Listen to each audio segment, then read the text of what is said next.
Hey YouTube, it's JP Dillon. Today we're going to service this 1990s Sony cassette deck model TC-We305. These were a very popular cassette deck in the mid-90s. They were a basic entry-level model. They were reliable. They were easy to service. But now, as they age, we're starting to see a whole lot more of them. This one I drug out of storage because, well, it's going to be a fix and flip. I already have plenty of cassette decks, and yet another one I really don't need. So we're going to address points of service, replacement of belts, cleaning, and all that sort of thing. So let's get the top off and proceed. So looking into the back of the machine, this is what you're greeted with. Very simple transports, very simple electronics package. There's not a whole lot to this thing. You basically got your tape amp here, you've got your Dolby processor here, you've got your record amp, you've got your power supply and logic, and then back here you've got your audio output and your main power supply here. Very simple. Thankfully, servicing these is very easy. The access of the belts can be had by the removal of that motor screw there, and likewise the same on the other deck. The rest of it is just held in place by clips, which I'll show you how to get out in just a moment. And the two belts I believe you use are the SCX 5.1 and the SCX 5.4. Although my memory may not suit me, it's been a number of years since I worked on one of these. And then of course there's the counter belt, which we'll address too, because you do have to replace the sloppy counter belt, which almost dies, which does require the removal of the entire transport. But let's first focus on getting the transport apart.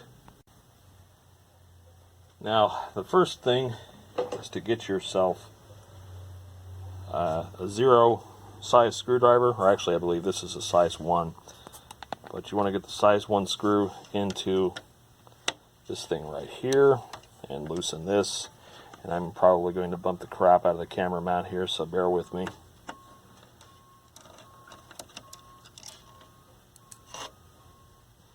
And then the motor you kind of push down on as you tilt away.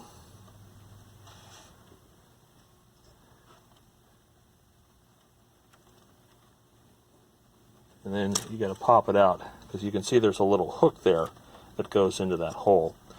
And this is what you're going to encounter on most of these, is lots of gooey belts, which usually end up wrapping themselves around the pulley like this one did.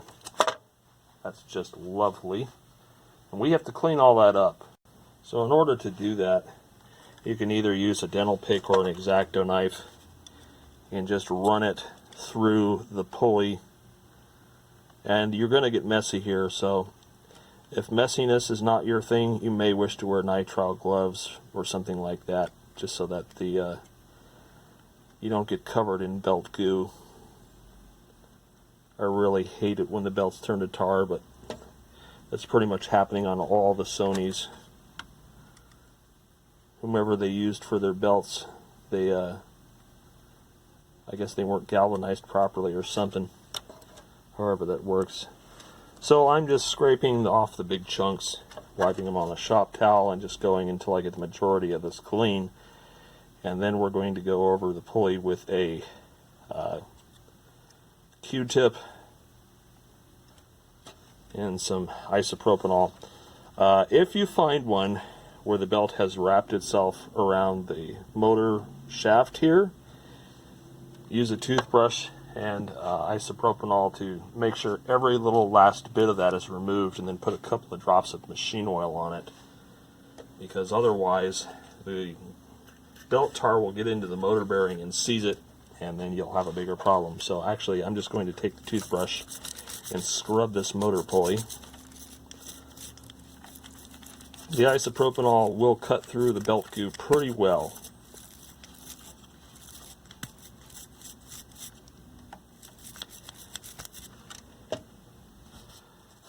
And then I can remove the last bit with a Q-tip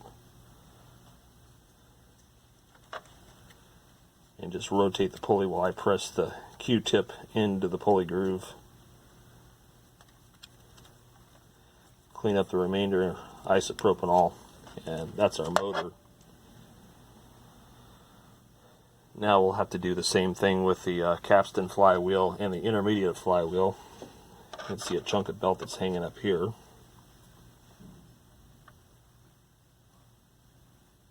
Just very carefully remove this so that we have to clean off as little gunk as possible.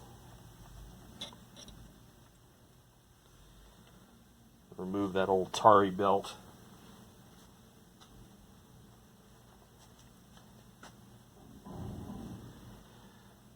We're going to take a quick look at the pulley.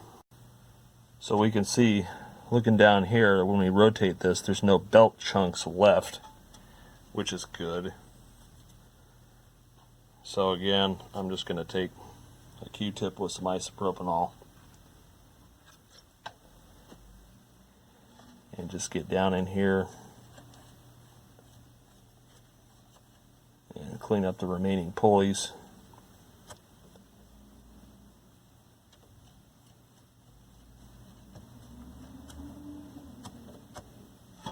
And again, shake the crap out of the camera so everyone gets dizzy. Alright, let's get to belt replacement. Okay, so as I mentioned before, what I think this uses is a 5.1 and a 5.4. We're going to check that real quick. And I think the larger of the two is actually the intermediate. So let me check first before we jump to conclusions. And you start with the smaller intermediate pulley, which is the one at the far back. And let's see here. Nope. The 5.4 is too loose there.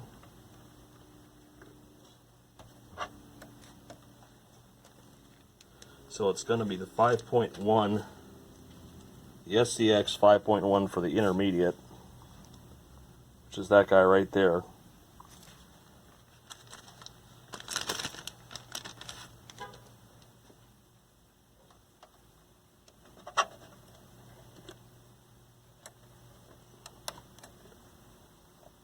That works perfect. Alright, so 5.1 for the intermediate.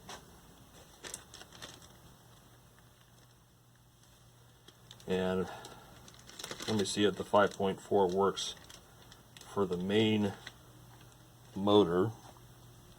And this is where it gets a little bit tricky, because you have to keep the belt on the pulleys while you put the motor back in here. So let me loop it around the flywheel first.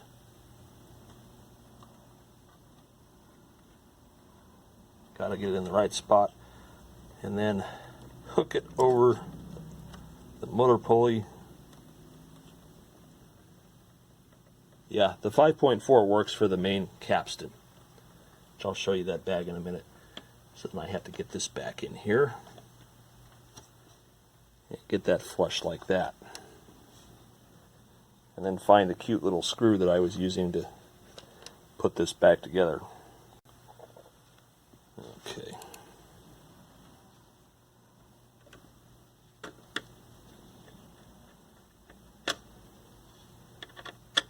And just check that. Yep, that looks nice. Okay, so it's a 5.4 for the capstan and a 5.1 for the intermediate. So my memory does work, I just couldn't remember in which order they went. So that's replacing the drive belts. That's pretty easy. So we'll do that on the other deck, and then we'll get into cleaning the rollers and such.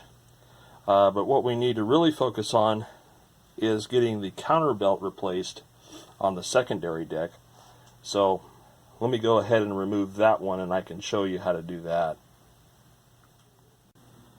Okay, so the first thing we're going to do is eject the door, because with the door shut you're not going to be able to get the transport out. We're going to take loose the screws holding the transport to the frame.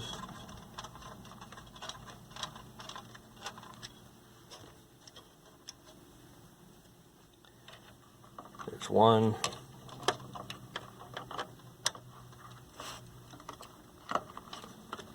This one's a little tricky to get at. Alright, I'll need a different tool for that one.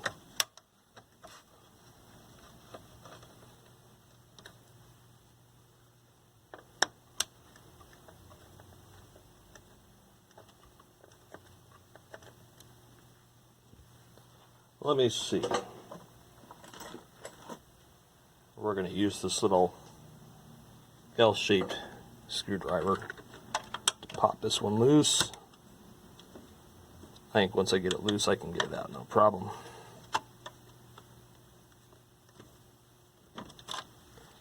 Let's see if that helps us. Anomaly couldn't just get enough bite on it. Nope, still can't. Alright, let's get a short, stubby one.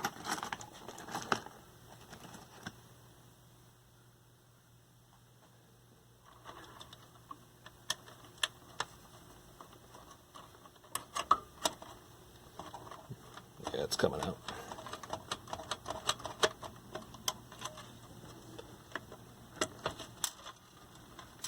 Alright, so with the 4 screws loose, I'm going to very carefully remove the belt from the pulley so we don't get a bunch of goo on it because it's disintegrating.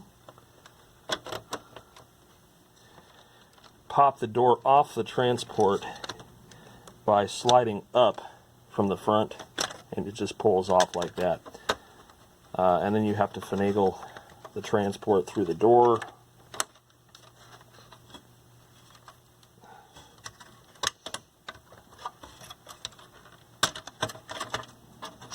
Bit of a challenge to get it past a certain number of things, but alright. So I've gotten it out enough that I can get to it. Let me switch camera angles and I can show you. So this is about as far out as you can get without having to take the door off the transport. But it's enough to get to the counter belt. And thankfully there's no belt goo on there, although I am going to clean the pulleys off anyways. And I forget what the counter belt is. I just know it's a thin and flimsy thing. I want to say it's like a 6.5, but we'll try that first. Let me get my Q-tip again, pull some fuzz off it so it's a little bit thinner because these pulley grooves are a lot thinner. And then just clean the pulley groove here, and then the one over here, that's the counter. And of course the camera's going to focus on my fat thumb. Alright, so let me get what I think it is, which is the 6.5 inch thin belt. Hold on just a second. Okay, so this is the SCY 6.5, and just stretching it looks like it's going to work fine. So make sure that you put the belt around the door pin here, otherwise it will cause drag. And then let's see if putting this back up in here.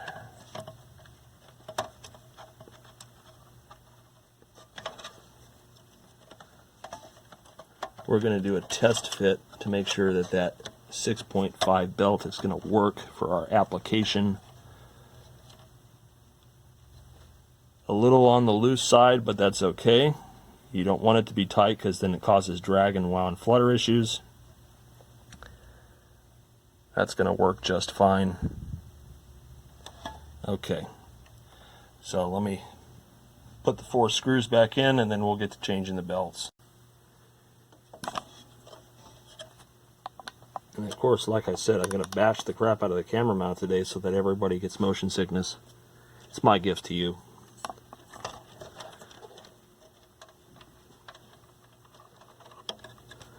And just make sure that I'm routing this wire correctly, this head wire. There we go.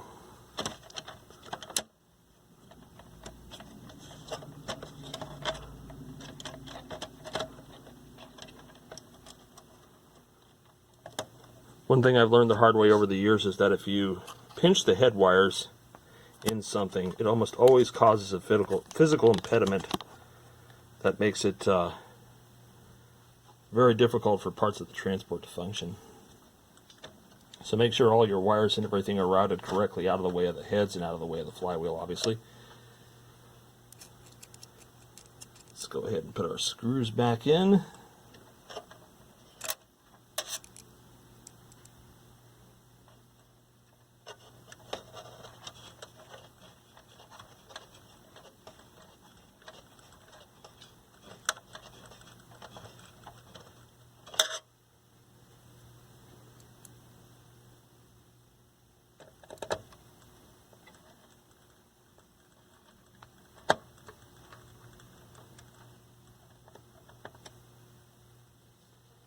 Okay, this could be the fun one. It's trying to get this to thread in the hole with the ground strap.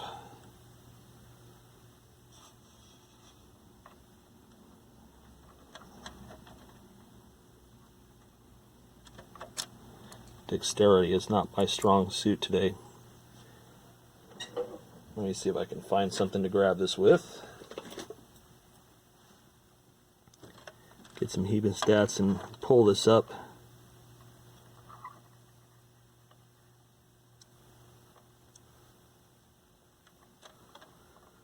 Okay, and we'll use the hemostats again to hold the screw. Of course, dropping it.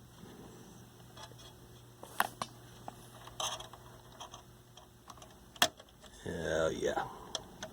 Like I said, dexterity is not my strong suit today. Normally is.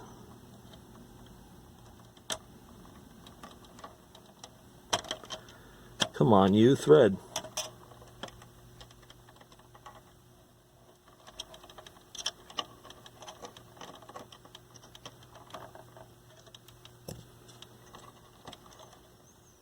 Apply some light pressure while I'm turning it in hopes to get it to thread a little better.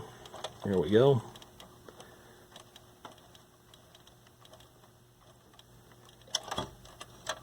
Alright, so that screws in there. Okay, now I can focus on the belts, which, since we're accustomed to it, shouldn't be as hard. I'm going to move the camera back and zoom just a pinch so that I have a little more room to get in here. And we're basically going to repeat the process as the last deck. Clean all the belt goo off, replace the two belts. And then we'll work on cleaning the heads and the rollers.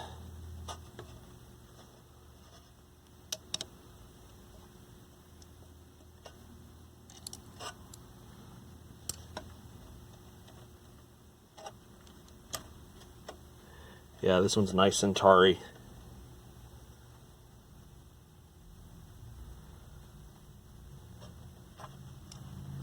Let's go ahead and clean that off.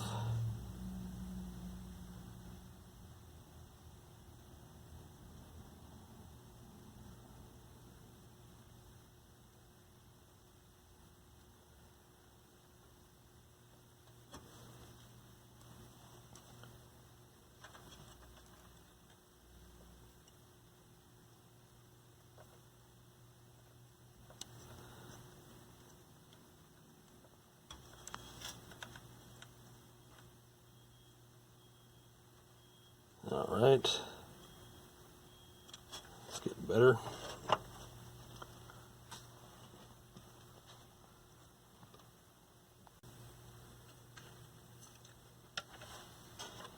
Clean this up.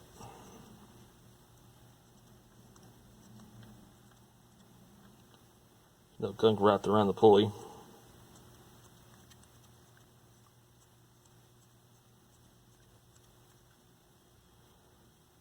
A little tiny bit of garbage there that we picked up. That looks good. Let's carefully take off our intermediate belt.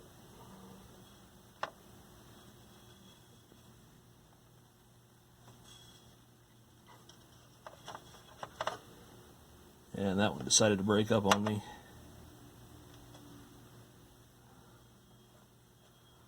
Okay. Let me switch camera angles so I can clean that up.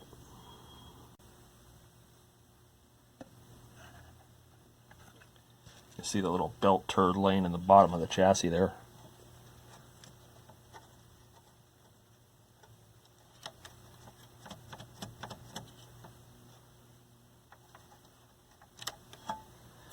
Okay. Alright. Let's go ahead and install the belts. So, got to remember it was the 5-1 for the intermediate and the 5-4 for the capstan. Let's just slip this on.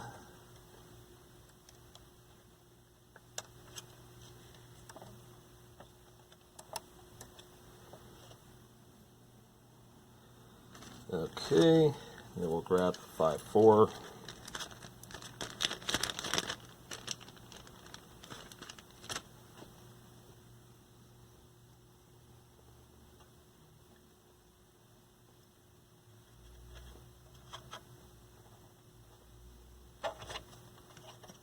Slip it on our motor pulley,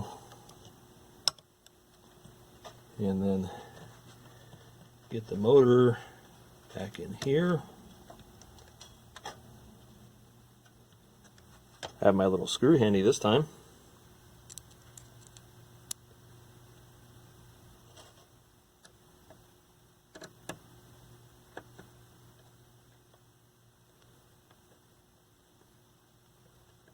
Okay. Good, we got belts replaced on both decks. Let's take a look inside the tape wells and see if we need to clean the heads and the rollers. Now, it's a good idea to remove the cassette doors for this because it makes it so much easier. So you just grab the door, pull up, and it comes away. Really simple. Let's take a look inside the tape wells. Alright, so this is about as best of a camera angle as I can get. This deck has fairly low hours, so the pinch rollers are still very clean. The heads look very clean. I'll usually go over these with a Q-tip and some alcohol. Just clean up the surface. And because the front doors are off, I can just put my Q-tip through the opening of the door and clean stuff up like this. It makes it very easy. Make sure your capstan shaft is clean. Easiest way to do that is just to turn in the flywheel with your finger as you go back and forth on the capstan. Clean all the garbage off. If you want to clean the roller, go ahead and put it into play mode and turn the flywheel with your hand. Make sure pause is off, that's helpful. And then clean your rollers off. But since this really wasn't used all that much, these rollers are pretty clean. Clean the little record oscillator head, race head type thing. Let's take a look at the other deck. The other deck has a little more wear on it. You can see there's no erase head here because this is a playback only deck. Go ahead and clean this.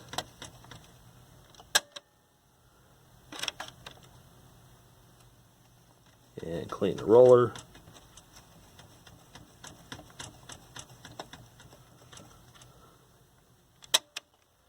Alright, we're good to go.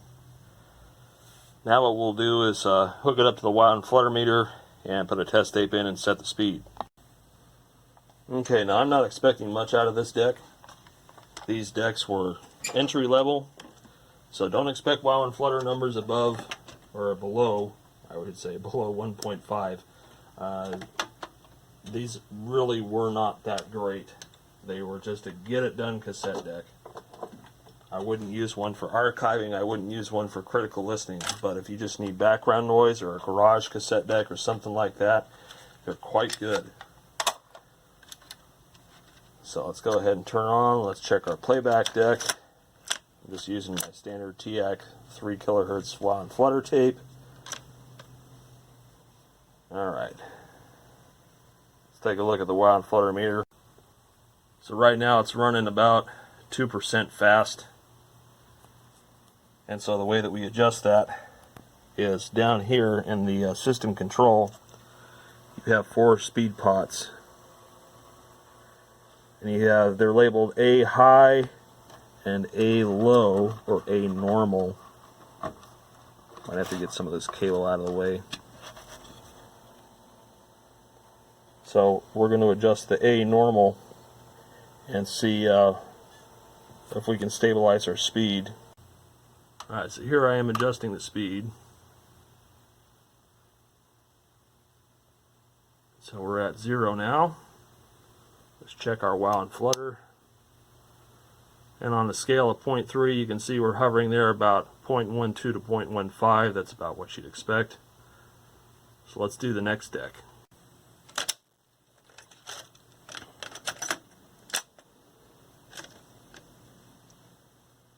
Alright, let's see what the wow and flutter meter says. This one's about 1% fast, 1.25.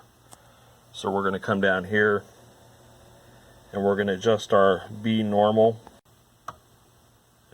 Here we are tweaking that.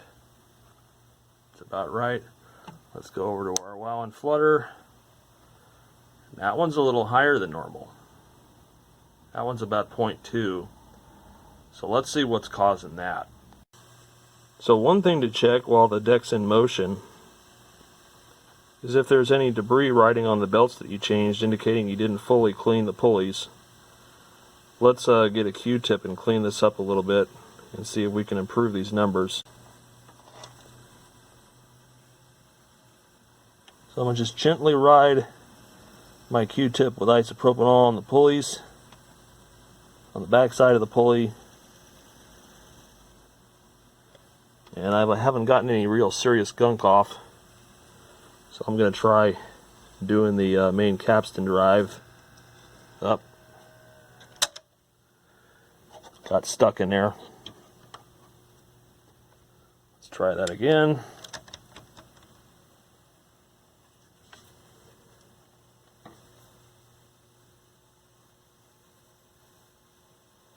Yeah, I'm getting a little garbage off of there. So I guess I wasn't as thorough as cleaning that as I thought I was. Okay. Let's go ahead and clean the roller and the head again, or rather the pinch roller. You see there's still some kind of garbage there.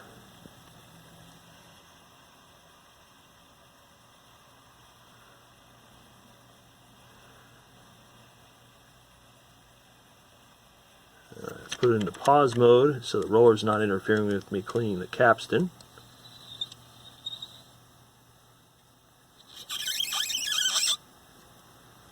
Alright, let's see if that makes it any better. Okay, let's try this again.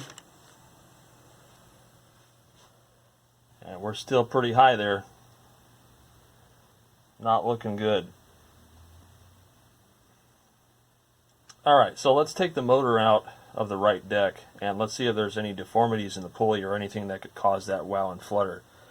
And before we do that, let's hook it up to a scope and see what the pattern of wow and flutter is to see if I can nail it as a flywheel resonance, intermediate clutch resonance, or something else. So this is interesting. We're seeing ground noise because when I jiggle that ground cable, see how it goes away?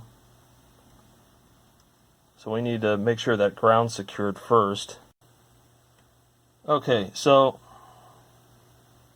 that takes care of the ground noise. We see that there's a wow and flutter there. You can see how the frequency's changing. See the beat pattern to it, how it's going. Let's see. That looks like a function of the flywheel. And if we look from the side, we see the flywheel has a resonance. The weight plate that they strap to the flywheel is not true. It's shaking. And that's causing the wow and flutter. Now in some instances this intermediate assembly here can also cause that. And we see that it's kind of weeble wobbly too. But that wow and flutter pattern is in the same repetition and beat as the flywheel wiggling there. So that's a manufacturing defect. I'm not sure if I can fix that. I can try and attach the flywheel or straighten it or true it, but not sure what I'm going to be able to do about that. And taking a look at the flywheel, you can see that they just put this plate on here and they glued it. So it may have been it was glued before, or it was assembled and the flywheel jostled before the glue was completely dry. What I'm going to try to do is heat the flywheel slightly with a heat gun and then reorient the flywheel so it's a little more in balance, and then we'll recheck it again and see if that's helping our wow and flutter at all. Okay, so I heated the flywheel and got the glue loose, and now we can see that there's no more sideways vibration, and we can see also that our wow and flutter numbers are back to about 0.15. So that's good, although I have introduced a small mechanical noise, which I don't know if you can hear or not. You can barely hear it here, but that restores the wow and flutter number. So got to check and see how crucial that is. Now, as far as alignment of the head, the best way to check that is with a scope, and I'll show you what we have here. So with the alignment, you're looking for two things. You're looking for amplitude and you're looking for best phase. And I've already gone over this one, and we're running a test tape with a 6 kilohertz tone, and you can see that the phase alignment's pretty good. So let's check the other deck. And the other deck's pretty good.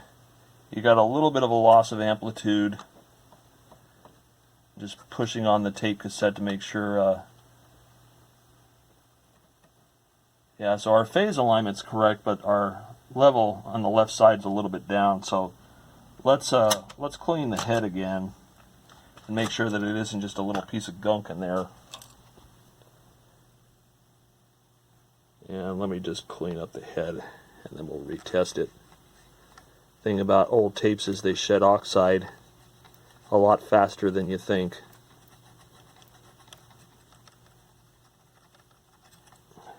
Okay, let's put our test tape back in.